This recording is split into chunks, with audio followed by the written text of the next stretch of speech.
we're a little far down the line right now, but what I would suggest, in order to keep all of ourselves out of these little internment camps, even the idea that we're sitting here talking about this is beyond most people's scope of even understanding.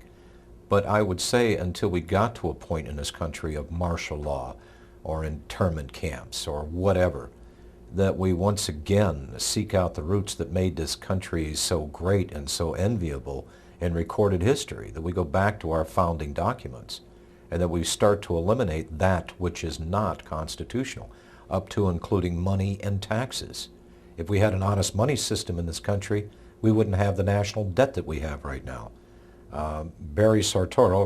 President Obama, has just enabled the bankers and the federal government to get the American public in debt to the tune of $13 trillion. Now, we're not going to get a break from the banks on this. This is interest bearing. I call them the gangsters, and Guido doesn't show up to kill you. He shows up to break your legs to remind you to repay the debt.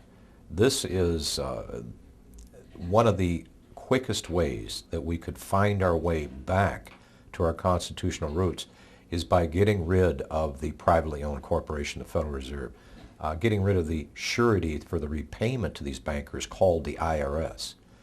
These would be major steps.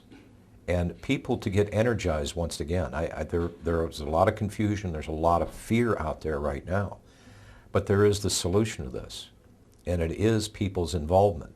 We are the government. Most people forget that. You and I are the government. So we need to start exercising our rights. If you don't use them, you're going to lose them. And the threat is that we're on the brink of losing this entire republic. So people have to get involved once again. They've got to start asking these questions. They've got to start going after their state representatives.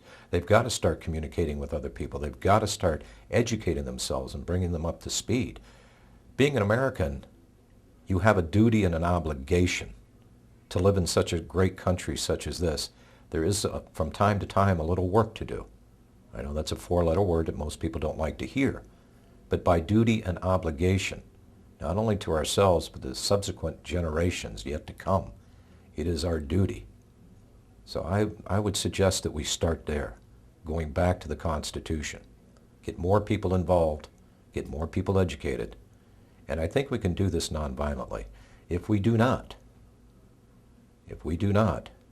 there may be another scenario for these internment camps, whether they be under Department of Homeland Security, FEMA, or whomever else. There could be a second American revolution in this country. And I'm one of these people that don't want to see blood running in the streets.